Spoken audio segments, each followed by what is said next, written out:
Hi friend, आप लोग कैसे हैं। जीआईसी का और आश्रम का हमने टॉपिक स्टार्ट किया है। मेंस के लिए प्रिपरेशन के किया है। अब तक टेस्ट सीरीज मतलब जो हमारा सैम्पल पेपर हमने दिया है वो 3 हो गया। 3 हमने दे दिया है, यूट्यूब पे अपलोड कर लिया। आज चौथे का नंबर है। आज जो चौथा टॉपिक का हमारा जो टॉपिक है वो हमारा डिटर्मिनेंट, ये याद रखिएगा, डिटर्मिनेंट है। इससे रिलेटेड हम आज क्वेश्चन करेंगे। जो बच्चे सीरियस कर रहे हैं और जो बच्चे मेरे पास व्हाट्सअप कर रहे हैं, मतलब सलूशन कर रहे हैं, वो वाकई में बहुत तारीफ़ लायक है।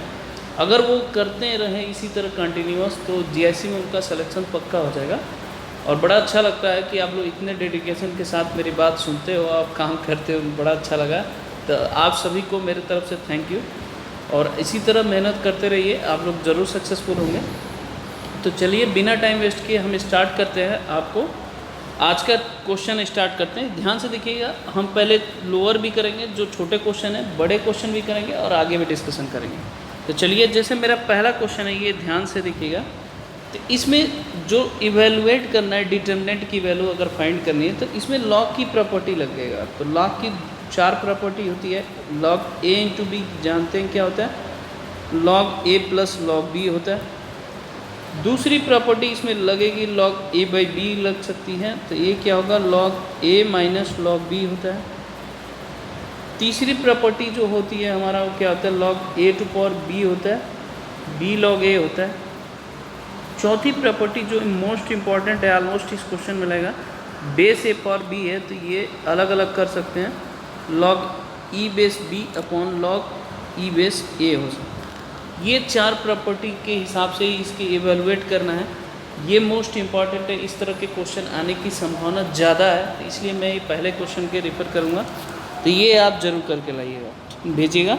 अब बढ़ते हैं दूसरे क्वेश्चन की तरफ। दूसरे क्वेश्चन में ये है कि ये वैल्यू ऑफ डिटर्मिनेंट की इसमें क्या करना है कि 0 शो करना है। क्या करना है, 0 शो करना है। तो अगर आप 0 शो करना है तो इसकी 2 प्रॉपर्टी डिटर्मिनेंट की होती है। पहली प्रॉपर्टी ये होती है कि कोई भी 2 रो आपस में इक्वल हो, या दूसरी प्रॉपर्टी कोई भी 2 कॉलम आपस में इक्वल हो, या तीसरी प्रॉपर्टी जो मतलब क्या होती है कि कोई भी रो या कॉलम 0 हो तो उस डिटर्मिनेंट की वैल्यू 0। इन तीनों प्रॉपर्टी में आपको कन्वर्ट करना है। अगर फिर भी कन्वर्ट नहीं करना आ रहा है तो आप मैंने आपको हमेशा बताता हूँ कि व्हाट्सएप नंबर से पूछ सकते हैं कि सर कैसे कनेक्ट करेंगे। अगर किसी को टॉपिक कुछ नहीं समझ में आता तो भी इस नंबर से आप कॉल करके पूछ सकते हैं। ये हमारा सेकेंड क्वेश्चन है जिसको आपको करके शो करना है कि ये 0 कैसे प्रूव करना है। अगले क्वेश्चन की तरफ बढ़ते। थर्ड क्वेश्चन कराने का मकसद मेरा ये है कि ये चीज़ें इसके इक्वल हैं। कैसे हैं ये चीज़ें आपको समझनी होगी। पहले चीज़ें मैं बताना, कुछ मल्टीप्लाई कुछ डिवाइड करना है। पहले इसके इक्वल प्रूफ करेंगे, फिर ये प्रूफ करना है। तो ये लॉन्ग टाइप क्वेश्चन आ सकता है, जो लास्ट में जो बड़े बड़े क्वेश्चन लिखना है तो उसमें आ सकता है। ये सारे क्वेश्चन स्टैंडर्ड हैं जो आपको मैं दे रहा हूँ, आपको करना है। तो ये पहले मैं फिर से बता देता हूँ। रो वाइज ABC से मल्टीप्लाई कर सकते हैं इसमें, और फिर कॉलम वाइज कॉमन ले लेंगे तो जो दूसरा डिटर्मिनेंट है उसमें कन्वर्ट हो जाएगा बाय प्रॉपर्टी यूजिंग करके। फिर उसको सॉल्व कर देंगे तो आपको इजीली आंसर मिल जाएगा। बढ़ते हैं अब अगले क्वेश्चन की। ये क्वेश्चन इम्पॉर्टेंट है। इसके सबसे बड़े चीज़ रीज़न हमारा ये है कि इम्पॉर्टेंट क्यों है, क्योंकि ये बहुत बार पूछ चुका है। मेरे हिसाब से जो लोग NCERT पढ़ते होंगे उसको ये क्वेश्चन करने में आसानी होगी और इजीली तरीके से कर सकते हैं। पहले तो डिटर्मिनेंट की प्रॉपर्टी लगाएंगे। प्रॉपर्टी लगाने के बाद R1 R2, पहले तो आप ये प्रॉपर्टी यूज कर सकते हैं, R1 plus R2 plus R3, 2 common ले लीजिए। फिर उसके बाद R1 tense to R1 minus R2 कर सकते हैं, ठीक है। R2 tense to R2 minus R1 कर सकते हैं, और R3 tense to R3 minus R1 कर सकते हैं। फिर अगेन वो ये लगा सकते हैं R1 tense to R1 plus R2 plus R3। तो ये आप लगाएंगे तो ये ऑटोमेटिक आ जाएगा मेरे हिसाब से। आप करके भी ट्राई करके खुद भी भेज सकते हैं। ओके, ये अगला क्वेश्चन है जिसको आपको करना है। अब बढ़ते हैं अगले क्वेश्चन की तरफ, वो ध्यान दीजिएगा। अगला क्वेश्चन थोड़ा सा कॉम्प्लिकेटेड है। ये क्वेश्चन जैसे जो आंसर प्रूफ करना होता है उसके हिसाब से हमें सॉल्व करना होता है।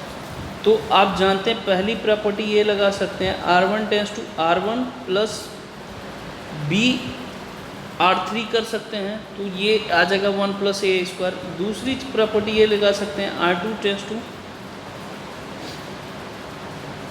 R2 - a R3 कर सकते हैं, या आपके पास कोई और प्रॉपर्टी हो तो भी आप उसके हिसाब से कर सकते हैं।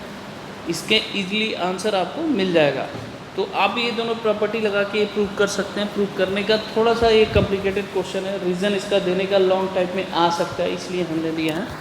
ये अगला क्वेश्चन है। अब बढ़ते हैं अगले क्वेश्चन की तरफ। अगला क्वेश्चन ये जो मैं बता रहा हूँ ये मोस्ट इंपॉर्टेंट क्वेश्चन है। इसको आप देख सकते कर है कि ABC ऑल पॉजिटिव नंबर है और यहाँ पे PQR टर्म आज GP में है। तो ABC जानते हैं कि GP का जो टर्म्स का फॉर्मूला होता है A r⁻n - 1 होता है। तो ये कह रहा है कि P टर्म A है, तो A r⁻p - 1 होगा। फिर इसके अनुसार आप convert taken log both decide कर सकते हैं।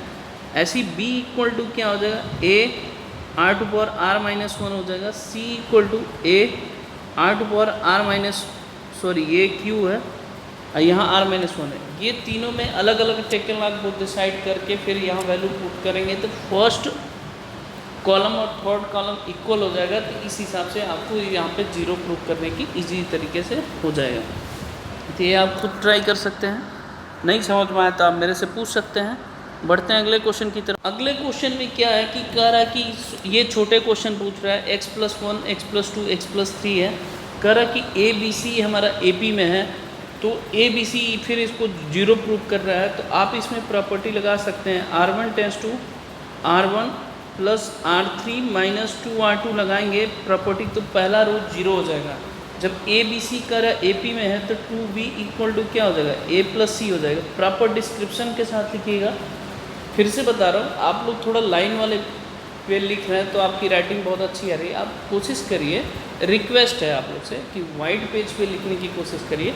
उससे क्या होगा कि आपको जो GIC का मेंस का पेपर देंगे तो उसमें आपको लाइन वाइज लिखने में बहुत अच्छा रहेगा।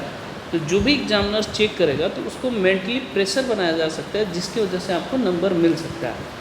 तो मेरा ये सजेशन है, तो मेरा ये रिक्वेस्ट भी है एक तरह से, आप इसको कर सकते हैं। बढ़ते हैं अब अगले क्वेश्चन की तरफ। अगला क्वेश्चन जो यहाँ दे रखा है, कह रहा है find the value of lambda homogeneous system equation. यहाँ लैम्डा की वैल्यू मेरे हिसाब से आप जब पढ़ें AX = 0 होता है तो वो ट्रिवियल सोल्यूशन के, नॉन ट्रिवियल सोल्यूशन के लिए आपको बताना है। तो ये लॉन्ग टाइप क्वेश्चन में इस तरह के आ सकते हैं, तो इसलिए मैंने सारे जिस टाइप के क्वेश्चन पूछे जाते हैं सारे टाइप्स के क्वेश्चन इसमें कलेक्शन कर रखे हैं।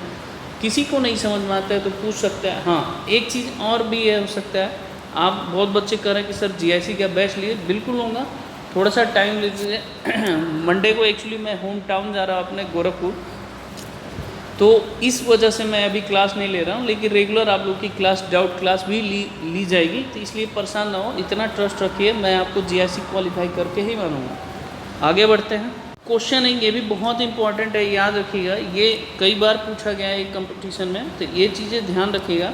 कर the system of equation x = CY + BZ है, y = AZ + BX। ये मोस्ट इंपॉर्टेंट है। अगर कोई बच्चा कर ले जा रहा है तो बहुत बड़ी बात है, अच्छी बात है अगर उनका प्रैक्टिस है, लेकिन लिखने का फॉर्मेट एक्यूरेट होना चाहिए। मुझे आंसर नहीं जानना है कि सर आंसर तो इसमें प्रूव करना दे ही रखा है। आपको A² + B² + ट्रिवियल सोल्यूशन आपको निकालना है। पहले आप ट्रिवियल सोल्यूशन को एक्सप्लेन करेंगे होता क्या है, फिर इसका सोल्यूशन लिखेंगे तो ज़्यादा बेहतर आंसर आपसे हो सकता है। आगे बढ़े। आगे में देखिए, ये तीनों क्वेश्चन मैंने लिख रखा है स्क्रीन पे। ये तीनों क्वेश्चन एक जैसे, कोई एक पार्ट आपको करना है, कोई एक पार्ट करके आपको सेंड करना है। मैंने इसलिए क्वेश्चन दिया है, इसका मकसद है क्योंकि इस टाइप के क्वेश्चन भी पूछे। यहाँ 2 + 2 का = 2 + 2 का, तो नॉर्मली x की वैल्यू आप ABCD भी कर सकते हैं, निकाल सकते हैं रख के, फिर करस्पॉन्डिंग एलिमेंट इक्वल रख के आप निकाल सकते हैं। यहाँ पे क्या है, इसको इन्वर्स करके इधर निकाल सकते हैं इजली तरीके से। अनदर प्रॉपर्टी भी लगा के भी आप कर सकते हैं अकॉर्डिंग टू मार्क्स। अगर छोटे क्वेश्चन पूछा है तो डायरेक्ट इन्वर्स निकाल के कर सकते हैं। लॉन्ग में पूछा है तो इसकी वैल्यू रख के आपको ईजी तरीके से आपको सॉल्व कर देना है। ये आपको समझ में आ गया होगा। अब बढ़ते हैं लास्ट क्वेश्चन की तरफ से, जो डिटरमिनेंट में पूछे जा सकते हैं, इसके अलावा नहीं आएगा। चलते हैं अब उसके तरफ। लास्ट क्वेश्चन में मैंने ये ध्यान दीजिएगा, ये यहाँ पे लैंग्वेज में दे रखा है and a amount 50,000 put in 3 installment करा। एक टोटल 5,000 इंस्टॉलमेंट है, इसको कितने तरीके से 3 इन्वेस्टमेंट कर रहा है, तो XYZ आप ले सकते हैं। मैं इक्वेशन नहीं बनाऊंगा ताकि आप खुद बनाएंगे। एक को कर रहा है 6% इन्वेस्टमेंट में, जो लोग हिंदी मीडियम से मैं उनको बता रहा हूँ। सपोज करिए X को 6%, Y को 7% है और Z को 8% है। तो टोटल इनकम जो इन तीनों का इंटरेस्ट मिल के आ रहा है वो कितना आ रहा है, 358 आ रहा है। फिर combined, if the combined income of first 2 investment कर है कि फर्स्ट 2 का अगर मान लीजिए दोनों का कंबाइंड का इनकम है 70 more than the income of third है, तो फर्स्ट 2 का लास्ट से क्या है 70 ज़्यादा है, तो बताना कि मैट्रिक्स मेथड से आपको सॉल्व करना है। एग्जामिनेशन में ये पूछा जा सकता है लैंग्वेज के हिसाब से। तो ये आपका 4th सैम्पल पेपर है। अगर आपको पसंद आया हो, अगर अच्छा लगा हो तो लाइक शेयर और सब्सक्राइब कर सकते हैं, नहीं तो नहीं कर सकते हैं। ऐसा कुछ बाउंड नहीं है कि मेरे से पढ़ना है तो सब्सक्राइब करना ज़रूरी है। और इसका होमवर्क शाम तक आप कोशिश करिए भेजने के लिए, नहीं तो कल, अगर कल मैं वीडियो नहीं डाल पाया तो उसके लिए सॉरी। ओके बच्चों, धन्यवाद।